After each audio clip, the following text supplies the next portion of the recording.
Taban sọ wípé àwọn kan gbàyàn, different method no lè fi gbàyàn. So Biola needs to come out. Diola, ẹ ṣe máa sọ pé Diola sọnù nígbà tí Diola ò sọnù tẹ́ ń bá Diola sọ̀rọ̀ tẹ́ mọ̀ bí tí Diola wà. So wọ́n wá yan ìgbélé fún wọn pé kọ́ máa gbé ní church. Wọ́n ṣe sọ fún wọn nìyẹn pé kọ́ wà ní church. Wọ́n dẹ̀ wà ní church. Along the line kan lọ́kọ́ kan sùn ní church tẹ́lẹ̀ tólùṣọ́ yẹn ni pé kọ́ máa gbé bẹ̀. So olùṣọ́ yẹn wá ti dàgbà báyẹn wá ní pé káwọn move sókè pé káwọn wà nsàlẹ̀. Wọ́n wá fún wọn ní 2 bedroom. Àwọn náà furnish gbogbo 2 bedroom yẹn tó ń gbé. Ta ló furnish ẹ? Ìyá yẹn. Ìyá Jùmọ̀kẹ́ George. Bẹ́ẹ̀ni. Ló fowó ẹ̀ furnish ẹ. Ìgbà wo náà yan ìgbélé yẹn fún wọn? But wọ́n ti ń gbé ní church permanent.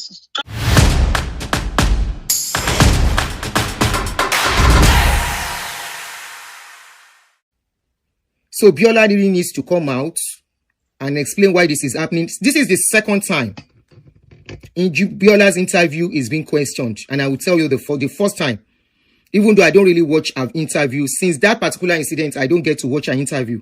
So remember in that interview, I have not watched the interview, but I know they said her daughter was missing. So they said they have brought out the picture of her daughter. They said the daughter is not missing. This is her daughter. They said the daughter is not missing, number one. So they said this is her daughter, Diola. She's staying in Mali. She's 41 years old. They said Ife is her second daughter, and Ife works in the bank. Ife has built a house on her father's land. She's the only child her mom had for her late father. Mama is presently, that is Jumoke, is presently with Ife since on Sunday. She left the church immediately before Talk to B released the video on YouTube. Mama for that be. That means Mama don't escape. I'm like, no, this can't be true. This can't be true. This can't be true. Something is not okay here. Okay? Something is not adding up. So there is just another voice note that they released where they said the person captured it. Actors will always act. Mama Nollywood celebrity don't scam us. So let me quickly play kini yen kegbo. Òun ni pé why tí ẹ ṣe sọ fún màmá pé irọ́ tó fẹ́ pa yẹn ti pọ̀ jù.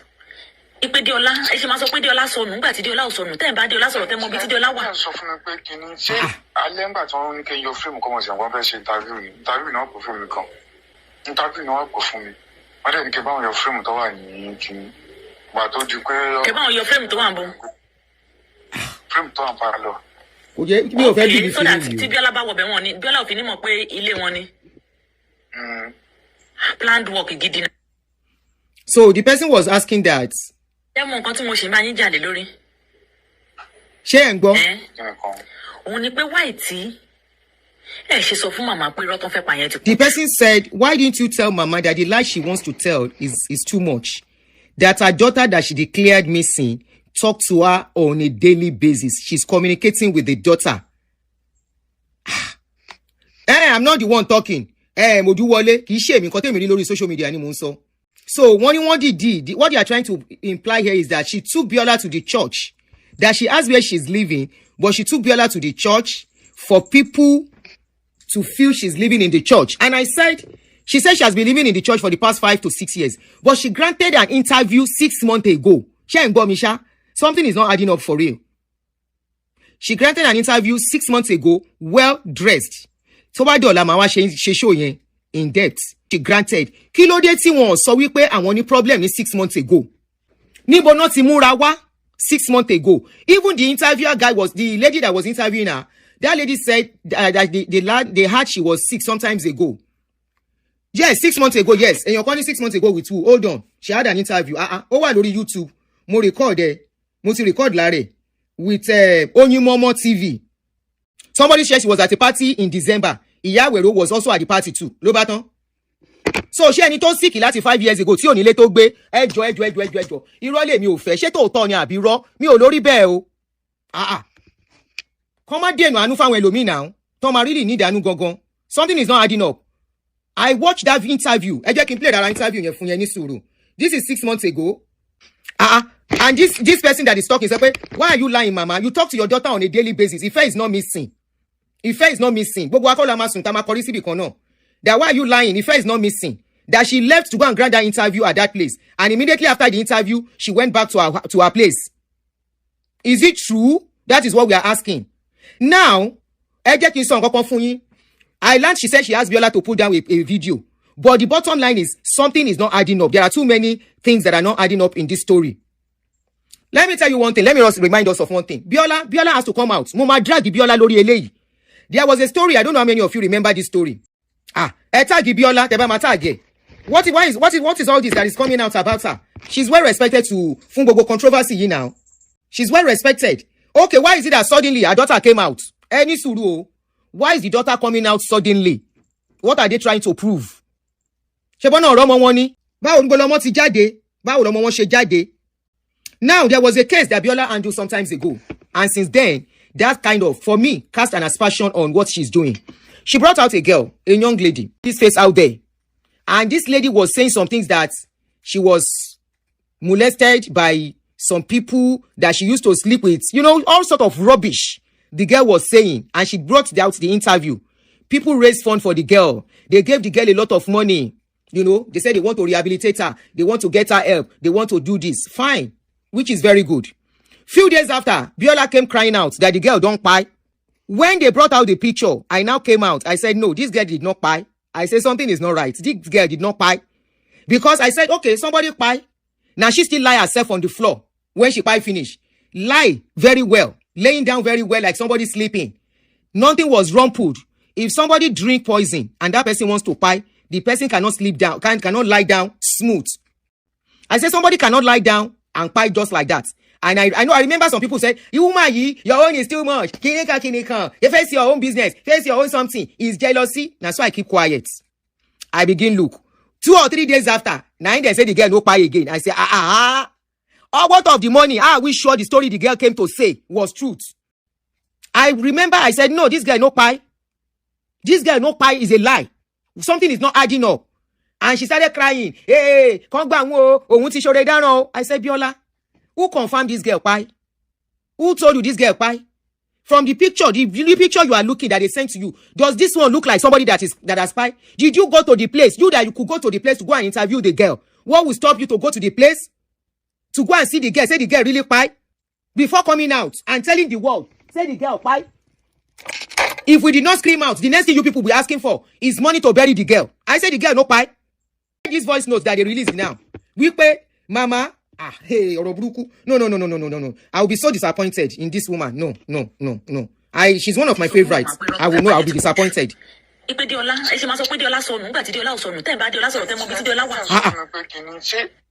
Depends how can you say Diola is lost?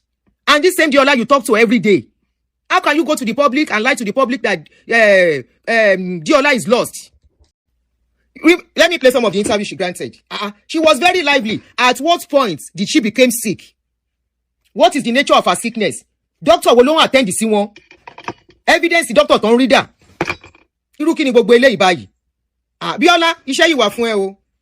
Iṣẹ́ yìí wà fún ẹ, wọ́n gbọ́dọ̀ gbé lè jáde nípa woman yìí o. No. Mi ò kúkú sí ẹ wà interested in the case tẹ́lẹ̀. Mo kọ pé when I saw the post I say life has happened to this woman. I say this is once a very beautiful woman. Wow, this woman has been. I was feeling so much sympathy and empathy for her. Only to see this one. No. You see? Bola Omar released more updates. So they said there is still more updates on the case. Should I eat or I should release more updates? From the page I saw it. Somebody said I have been running from pillar to post since last week just because I'm in need of that authority.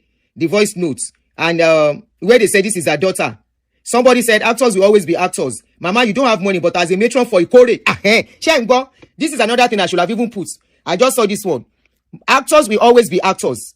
Mama, you don't have money, but as a matron for Ikore, you kill cow for them every year. Adiola, your biological daughter, is in Mali, and you talk time to time with her. Naibele carry you go church, and you are staying in a 2-bedroom apartment in the church. Okay. Now, let us listen to the interview she did 6 months ago. Just a part of it.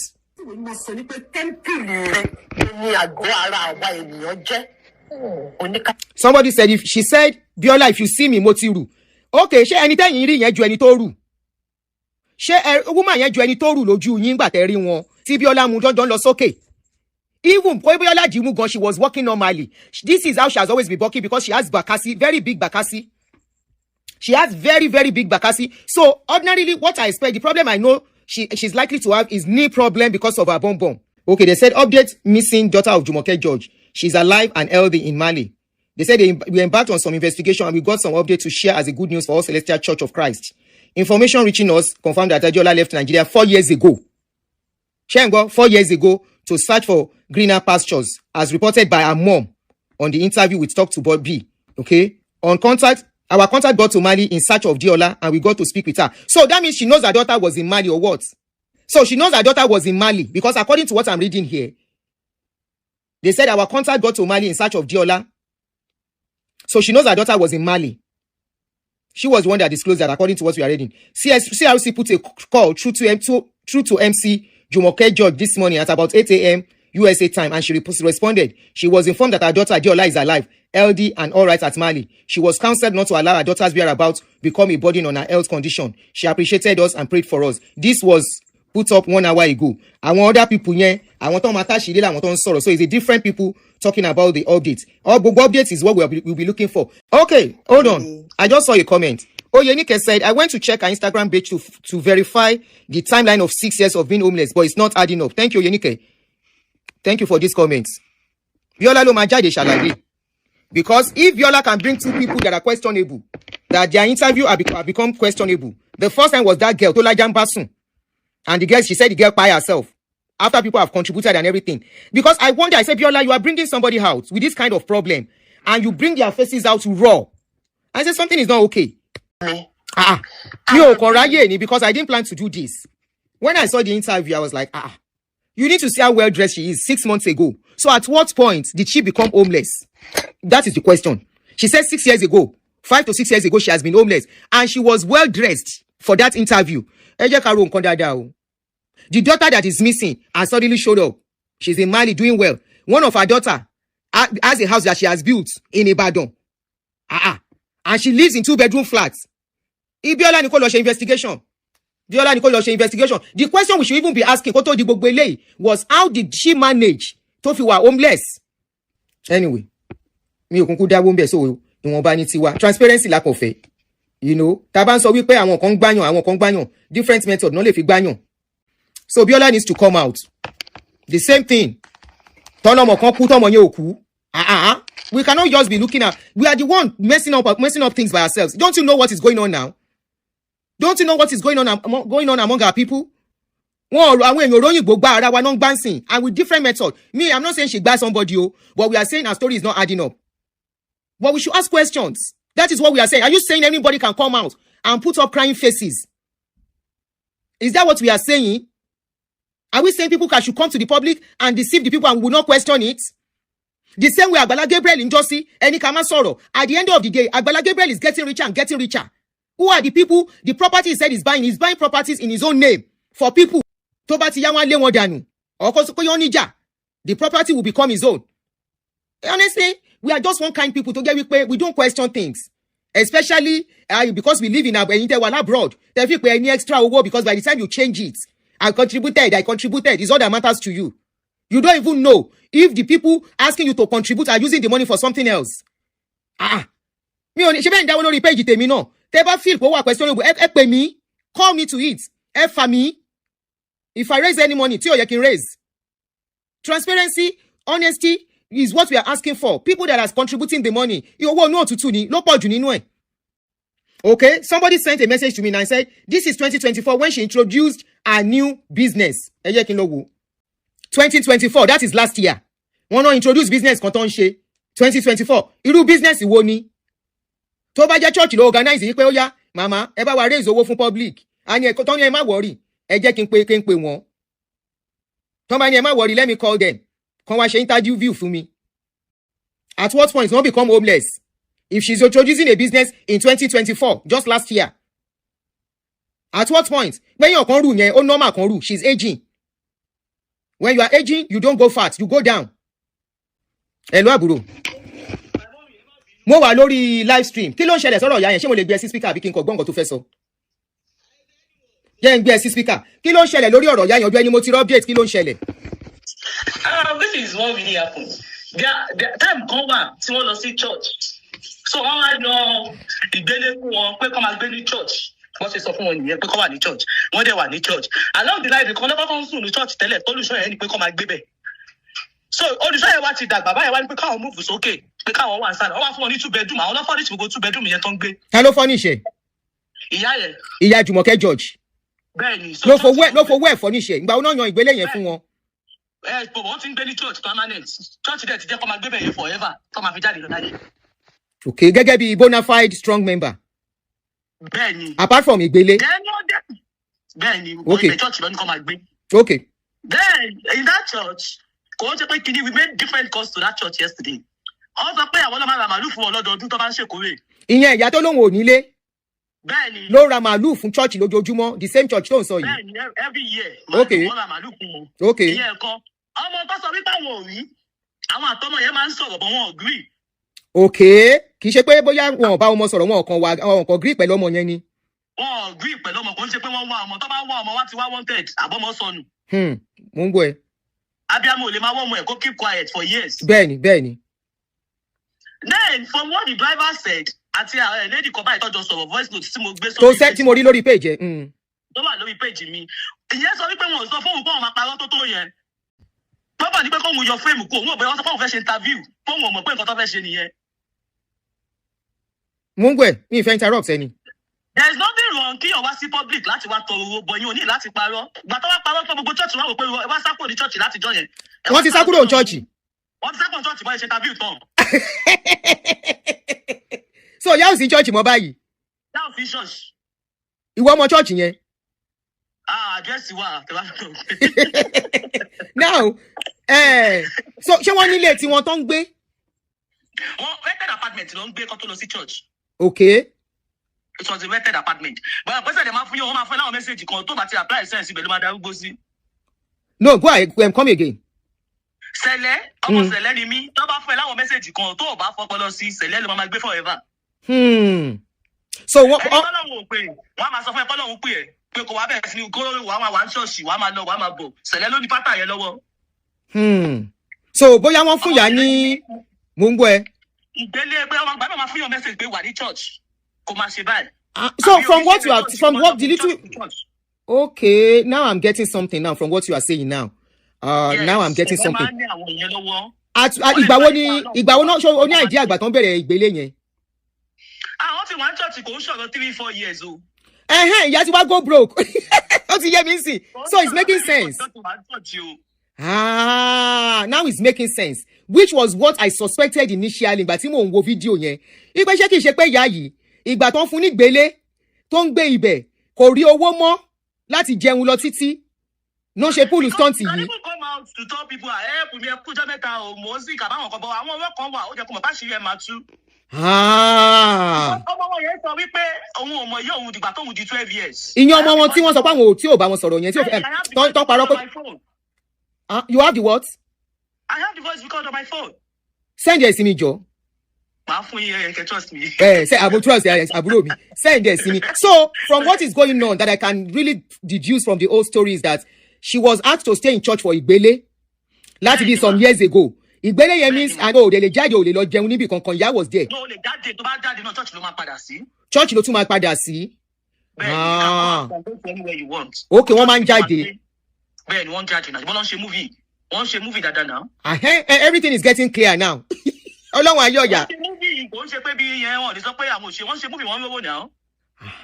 So after the whole show. Come and disgrace Celestia the way she's doing. What she did is wrong. Okay, ní àwọn Celestial reality check, you know, if you are interested, because I know that Celestial reality check is with integrity. Bẹ́ẹ̀ni. Wọ́n wá rọ́mọ ló. Okay, now it's clear. So it is not as if the child is lost. They are not really in good terms, but they talk regularly. But they talk regularly. Now, ọmọ kejì yẹn ńkọ́? Báńkà lọmọ kejì. Báńkì ló ti ṣiṣẹ́. Ṣé yẹn ò help màmá ẹ̀ ni? Tẹ bá gbọ́ ní interview tọ́lọ́ ní ẹ̀bùn táwọn jẹ́ ti pọ̀ jù káwọn má jẹ́ kọ́mọ yẹn go bankrupt. So public ni kó wá bá wọn sọ gbèsè tán lọ jẹ tí wọ́n lọ tọrùn ara wọn bọ̀. Ó ti yé mi. Èwo wá ní rọ́bà wọn síìkì because wọn look like ẹni tó síìkì lójú èmi. The only thing ni wípé àgbà ti ń dé. Last year, if I can remember, maybe last year or this year, mo rí wọn lórí Instagram tó ń polówó slimming tea. Èèyàn kan sọ bẹ́ẹ̀. Èèyàn kan send ẹ̀ sí mi pé wọ́n yí polówó ọjà ní last week, I mean ní last few months ago. Èèyàn kan ṣe send ẹ̀ sí mi. Pé kìíní kan ṣàwọn pọ́pọ́lọpọ́ slimming tea yẹn tó ń polówó ẹ̀. So ìyá ti fo gbogbo owó ra màálù tán. Bábí send the voice note yẹn bá pè ẹ ti bá ṣe tán. Bí ṣe ní tájú àwọn nǹkan mo ní nǹkan kan hard up lọ́rọ̀ yìí kẹ́ ẹ̀. Nǹkan kan hard up kí ló ń ṣẹlẹ̀ kẹ́ nígbà bá sọ fún yín ẹ rọra rìnrìn kèrìdò kiri ṣọ́ọ̀ṣì. Apparently ìyá ti fi gbogbo owó ṣòwò ìkórè wàhálà dé. Fatima Ọmọ́táyọ̀ àwọn wo ló ń bá wí on top somebody matter ní kíni kádà kẹ́kọ̀ọ́ ẹ máa gba owó lọ́wọ́ àwọn èèyàn. No mo ń béèrè ní o kéèyàn kan mẹ́sàn-án láìfẹ́ kó wá bọ́ta. No mo béèrè ní o. This is somebody that at a point was anchoring 3 shows at a go on big TV stations. Kí ló ṣẹlẹ̀? There was a time she was anchoring program with Alade Aromire. There was a time she was doing program with Baba Gboyin. There was a time she was anchoring a show tó jẹ́ kó máa ń gbé àwọn oríṣiríṣi celebrities wá. Kí ló ṣẹlẹ̀? Ó bímọ oníṣẹ́ lọ́wọ́. How did he get to this stage? A máa béèrè. Àwọn tó ń dáwọ́ òwò lẹ̀ even táwọn go bá rò. It is the same thing we are talking about pastors. Kí lẹ mean by that?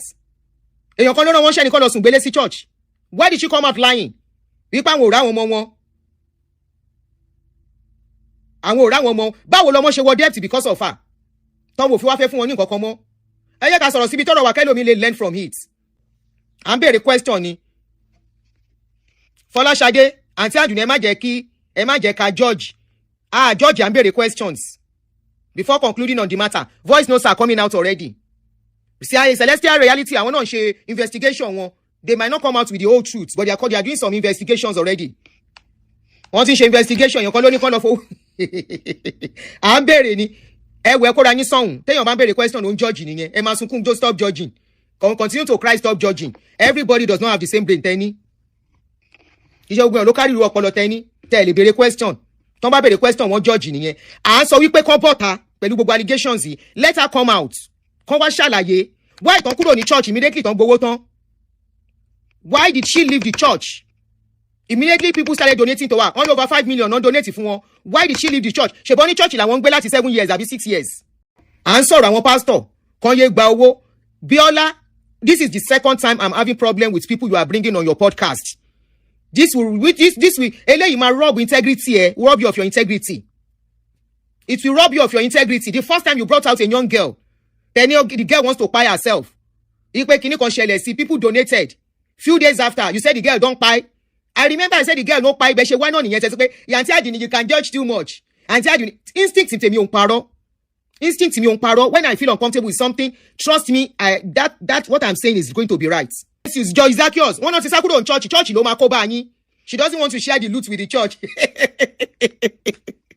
Ìyá ò fẹ́ ṣe owó pẹ̀lú church. Ìyá ṣe bẹ́ẹ̀ ló ṣe rí àbírọ́ ni ẹ bá wa ṣàlàyé.